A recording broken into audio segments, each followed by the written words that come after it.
everybody. Welcome once again to Wednesdays with Larijuana.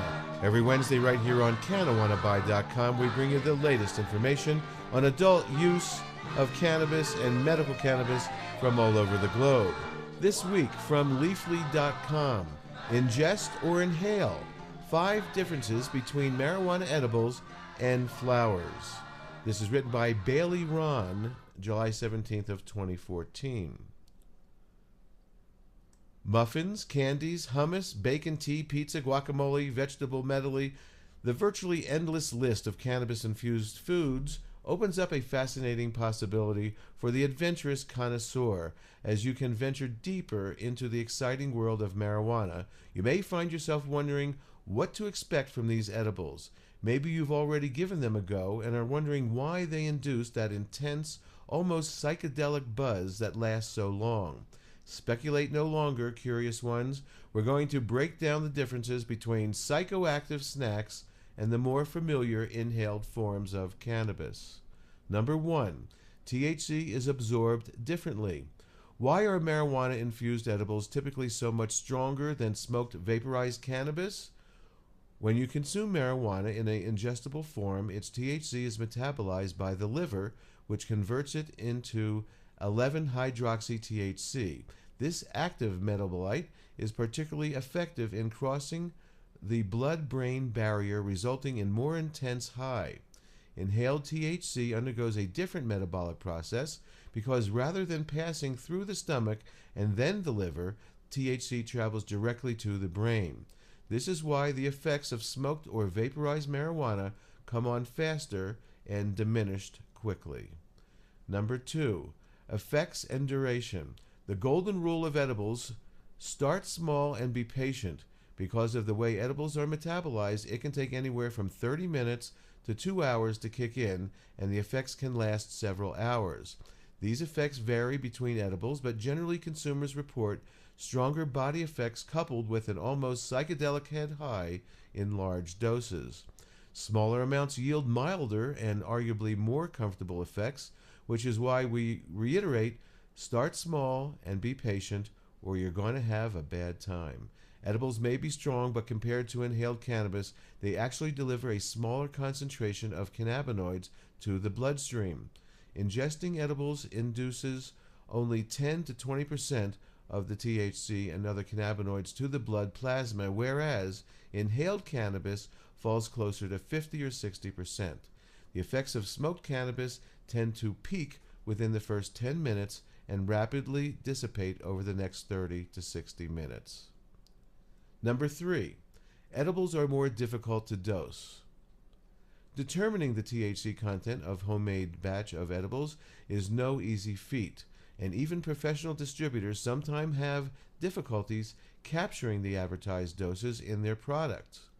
Because of the delay between ingestion and the onset of effects, consumers may sometimes overestimate the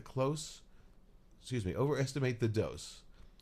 Inhaled cannabis, with its instantaneous effects, allow the consumer to gradually dose as needed. In Colorado's legal marijuana market, 10 milligrams of THC or CBD is considered a standard dose that normally delivers mild effects. A 100 milligram edible is considered much more potent and should be split into several doses over time.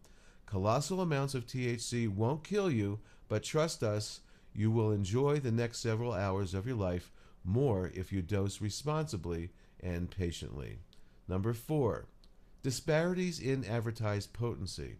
As touched on previously, even packaged edibles found at medical marijuana dispensaries screw the pooch every once in a while with products that don't exactly match the expected dose. Keep in mind that your go-to distributor may have a batch that varies from the last one that you tried. So if you think, the last time I tried this, it was fairly weak, so this time I'll eat twice as much, you may find out the hard way that this latest batch is a lot stronger than what you expected. Legal cannabis systems are moving towards stricter regulations for edible testing and THC content, but if you're living in a state without these guidelines in place, be sure to ease into the edible expedition slowly and cautiously until regulations and testing pave their way for consistency and accurate labeling. And number 5, edibles as a healthier alternative to smoking. Many people become interested in edibles because they don't enjoy harsh experiences of smoking or are worried about the long-term health and concerns associated with it. Vaporization is another health-conscious alternative commonly recommended, but edibles can oftentimes provide longer-lasting relief to chronic symptoms like pain or muscle tension. If you're picturing a plate of psychoactive brownies and laughing at our use of the word healthy, remember that the options for medicated treats are as boundless as your imagination. Try some infused granola or quinola salad, or make your own cannabis butter and dose your kale chips with it if that's what you're into.